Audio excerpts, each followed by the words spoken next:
Imagine this. You're 30,000 ft in the air somewhere, over the Atlantic Ocean. The cabin lights are dim, passengers are dozing, and flight attendants are quietly serving water. Everything seems normal, until the calm is shattered by the captain's trembling voice on the intercom. Ladies and gentlemen, this is your captain speaking. If there are any combat pilots on board, please come forward immediately. Every head turns, confusion spreads like wildfire, and in Route 10, a young woman stirs awake. No one could have guessed that her next move would change the fate of everyone on that plane. Her name was Elena Carter, 29 years old, a former Air Force fighter pilot who had left the military 2 years earlier after a mission went terribly wrong. She was traveling incognito, hair tied back, dressed in simple jeans and a hoodie, just another passenger escaping the noise of life. Nobody knew her past. Nobody knew that she once flew F-16s, surviving dogfights that pushed her to the edge of death. Elena had boarded this flight, hoping for peace.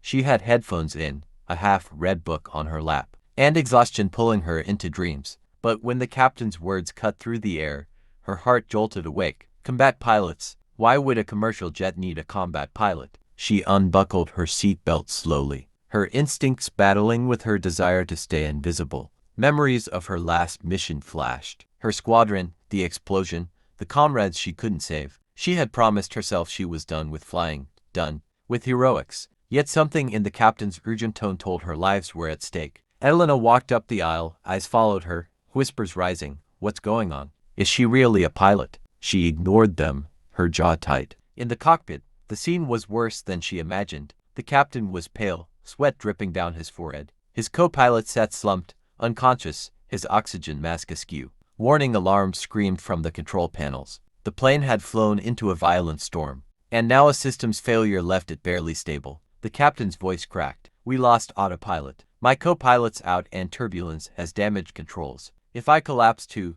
this plane will fall. Elena's training kicked in. She scanned the instruments, her fingers brushing over the controls as if reacquainting herself with an old friend. Though commercial jets weren't fighter planes, the principles of flight were etched into her bones. I can do this, she said firmly. The captain stared at her. Who are you? She met his gaze. Call sign Viper, U.S. Air Force, retired. Taking the co-pilot seat, Elena gripped the yoke. The storm outside clawed at the aircraft, lightning illuminating terrified faces in the cabin. Oxygen masks dropped, passengers screamed, and the plane lurched violently. Elena's breathing steadied. She had flown through anti-aircraft fire, dodged missiles, and danced with death in the skies. Compared to that, this storm was just another enemy to outmaneuver. Left engine fluctuating, she muttered, adjusting power. Hydraulics failing, the captain warned. Then we fighted like a crippled bird, Elena said, her voice steel. She maneuvered the jet through pockets of turbulence,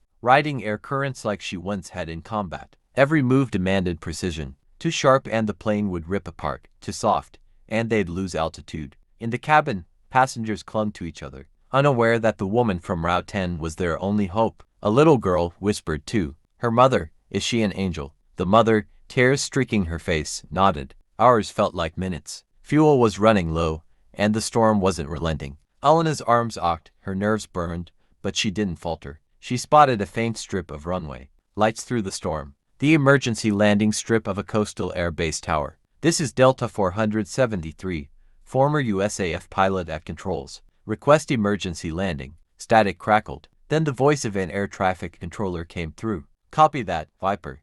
You're clear to land, we're with you. The runway rushed closer. Crosswinds slammed the aircraft, trying to shove it off course. Passengers prayed, cried, and whispered promises to God. Elena blocked it all out, her world narrowing to the yoke in her hands, the runway ahead, and the beating of her own heart. Steady, steady, she murmured. The wheels screeched against asphalt. The plane bounced once, then again before slamming down hard. Elena wrestled it, braking reverse thrust, screaming until finally, mercifully, it rolled to a stop. Silence. Then an eruption of applause, sobs, and cheers. Elena removed her headset, hands trembling. The captain looked at her, tears in his eyes. You just saved 300 souls. But Elena only shook her head. No, they saved me for years. She had carried guilt, believing she wasn't worthy of life after the comrades she'd lost. But in that cockpit, fighting to keep strangers alive, she had found her purpose again. When she stepped out into the cabin, passengers rose to their feet, clapping, crying, reaching to touch her hand. The little girl from earlier ran forward and hugged her leg. Thank you, Angel.